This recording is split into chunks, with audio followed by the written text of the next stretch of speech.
let's do an underarm wax. Don't you just hate when you grab a stick and you don't know that it's broke and then you go to apply the wax and it just splits in half? It's so annoying, but it did not stop me from going ahead on and finishing this underarm. I love to go in when there's residue and just pick it up right quick.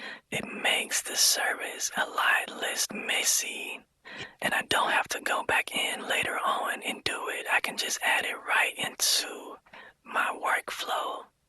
And I did a few cleaned up strips on this underarm.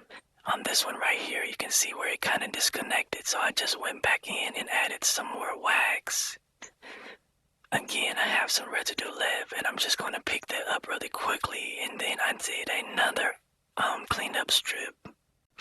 And yes, I topped her off with some lemon tea oil, and she was all good to go. This did not take long at all, and I love how pretty this purple wax is.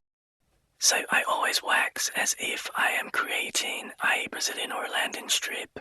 Even if I'm attached to Hollywood, I wax so that everything is symmetrical and is looking neat in case at any point my client says that they've had enough and they don't want to do anymore. So you can see I've got my wax here on step 1 and 2.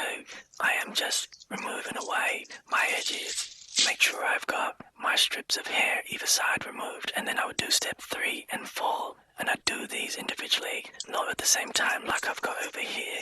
Now this is going to be slightly different if you did it on somebody in real life, because you'll be able to be more accurate. You do your 3 and 4. Now I know there's a lot of hair to a lot of people, but I promise you it is just to remove the surface. The reason we're doing that is because we want all of this hair gone, all of this down here and here gone, so that we've got our section here to work on, which means we've got somewhere at 5 and 6 to start bringing it in slowly each time.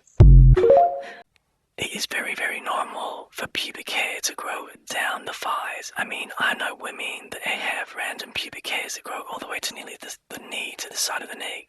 That is completely normal, so like for 1 second, feel like you're the only one. Again, it is really normal for anybody else that thinks the thighs are just an issue. I've got other areas, like the bum.